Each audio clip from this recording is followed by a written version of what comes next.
Hello, everyone. For those of you that don't know me, my name is Jake Sant.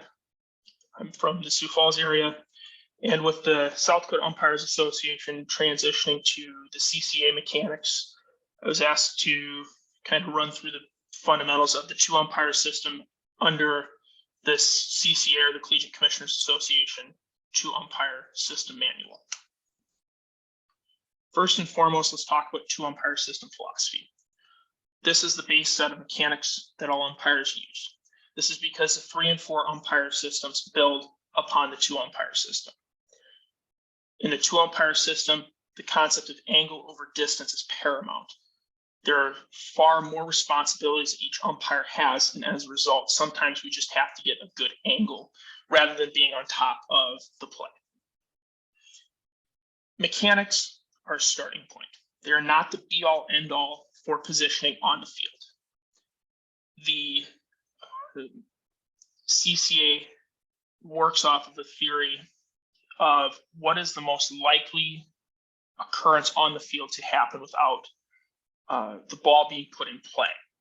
So before, we were operating on a mechanics set where we put umpires in a position based on the most likely play given the pre-pitch situation.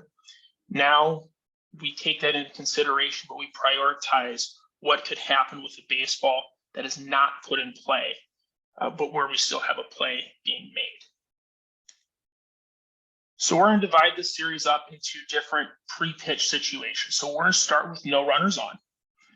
And then in further videos, we'll start and do a runner on first. We'll do a runner on second only, runners on first and third, runners on second and third, runners on third, runners on the corners, and bases loaded. So we'll have a lot of different videos, but hopefully this will be informative for you. So with no runners on, we're going to talk about our infield. We're going to talk about our outfield positions and coverage. So first and foremost, the plate umpire is going to have everything in this area in the outfield. How we adjudicate this on the field, the plate umpire, or if the center fielder breaks to left field, that indicates that the plate umpire has primary catch, no catch. If the center fielder goes back toward the fence, forward, or to right field, then U1, or the base umpire, has the primary coverage on that play.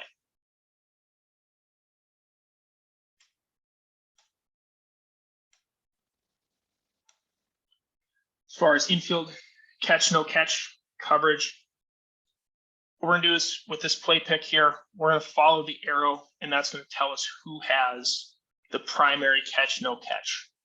So if there's an arrow followed by a PU, that would indicate that the plate umpire has the primary catch, no catch coverage. If it says U1, we're going to take and have U1 have primary catch, no catch on that play. Fair foul coverage, nothing's changed. The plate umpire will have fair foul coverage all the way down the third base line. And on the first base side, the plate umpire will have fair foul coverage up to the first base bag, but not including the first base bag. U1 has fair foul from the first base bag, including the bag, to the right field foul pole. It's important to note that, as I said before, this is not the be-all, end-all for mechanics. We can have U1 take different areas with regards to where that line of demarcation between plate umpire and base umpire responsibility is, but that's something that you have to pregame. So for the purposes of this clinic, U1 has the first base bag and beyond, plate umpire has up to the first base bag. It plays within the infield. This play pick shows a ground ball to the shortstop. Pretty simple play scenario. U1 takes either 2, 4, or 6 steps in, depending on where the ball is hit. 2 steps if it's hit to second base, 4 steps if it's hit to shortstop. or 6 steps if it's hit to the third baseman. This is done to establish a proper 90-degree angle. The plate umpire is going to be coming up fair foul line on first base, looking for pulled foot, swipe tag, and being in a position to assist with those, as well as adjudicate any runner's lane interference violations, as well as ball status on a potential overthrow.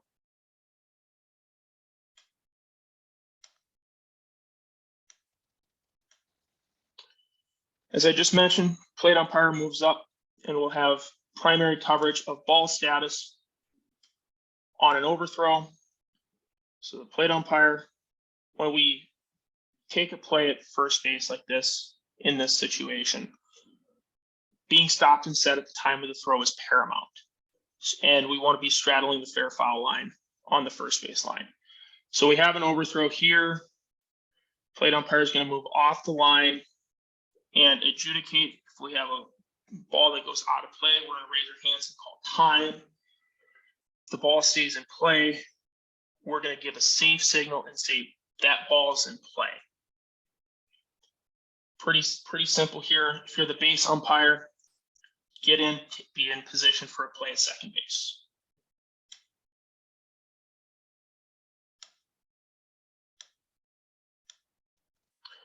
On a clean hit to the outfield.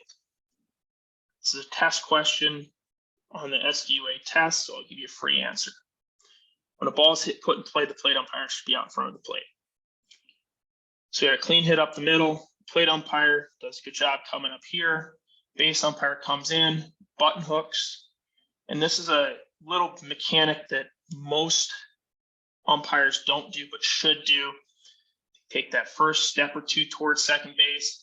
And then as soon as this runner here retreats to first base, they should take a couple read steps back to first base so that they have a good angle for a back pick back into first base.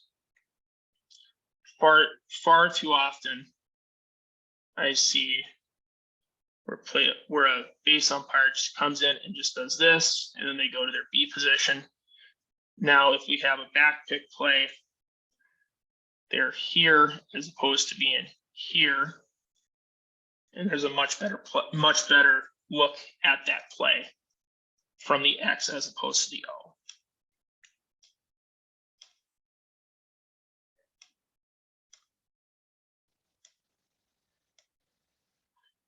On a clean hit to the outfield with extra bases, the plate umpire simply gets out in front of the home plate and observes the touch, and just observes play. Base umpire has a little bit more work here. Base umpire is going to come in. They're going to stop here, watch the touch of first. Then, depending on if it's going to be, if we read a second, if it's going to be a double, if it's triple. If it's a double, we're just going to kind of be ready to come here and be ready to take a play at second base. Otherwise, we're going to come through the infield as this play pick shows. We're going to observe the touch again at second base, just like we did at first base, and be in a position here to roll on a play at third. This is not the plate umpire's call at third base. This is the base umpire taking the batter runner all the way to third base.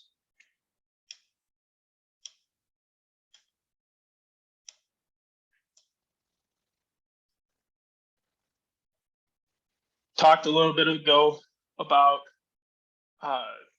outfield coverage. Now we got a situation where U1 goes out. There's 4 situations in which U1 should be going out from the A position. That is, fair foul is threatened. This is what's shown here. We have the right fielder converging hard on the fair foul line. Another of the 4 reasons that we would go out would be that the fence is threatened, meaning we have a potential home run ball. If we have a ball that is going to be caught at or below the waist, that's another reason to go out. Or if we have, say we have, in this case, the center fielder coming this way and the right fielder coming this way, and the ball is going to be caught there. We have 2 fielders converging on each other.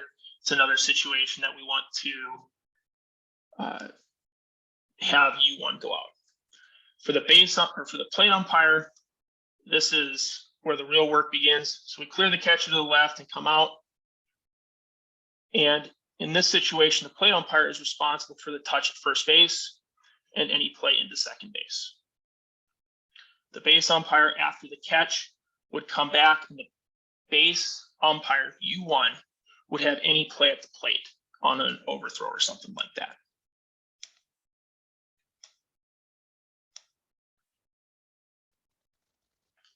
This play pick here just shows exactly what I was talking about with the fly ball to right field, where U1 goes out and we have no catch. Again, U1 is going out on this play because we have the foul line that is threatened. U1 is going to return to home plate and take any play at the plate that may develop. This is your routine fly ball. Some umpires like to refer to it as a can of corn, where we have a fly ball to right field. This is clearly in U1's coverage area. What we want U1 to do is pause, read, react.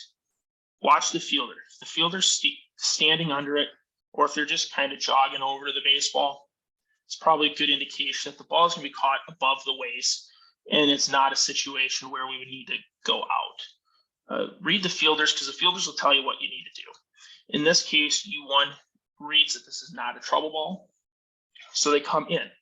The plate umpire comes up, and the plate umpire now assumes responsibility for the catch, no catch. In this situation, a signal of catch is not necessary from the plate umpire. Typically, a verbal catch or telling your partner, hey, I got a catch, is all that's necessary.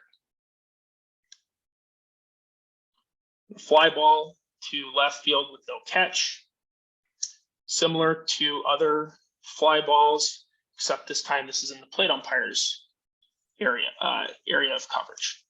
So the plate umpire is going to get up as far as he reasonably can to rule on a catch, no catch, pause, read, react, especially if we have a ball caught at or below the waist. I had a situation last year in a junior college game where we had a ball that was caught supposedly where I had the left fielder holding the baseball up, and the center fielder runs behind and picks it up and throws the ball back in. The coach comes out and says, well, we had a catch, right? My guy was holding his glove up. I said, no, it was the center fielder that threw the ball back in. Pause, read, react. Base umpire, U1 is going to take the bad runner, and the footwork and things like that are going to be very similar to what we would have on a clean hit.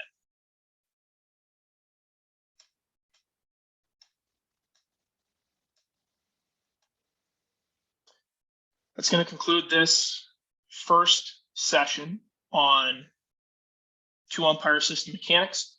Our next topic will be covering situations where we have a runner on first base only. Hope to see you at our next clinic.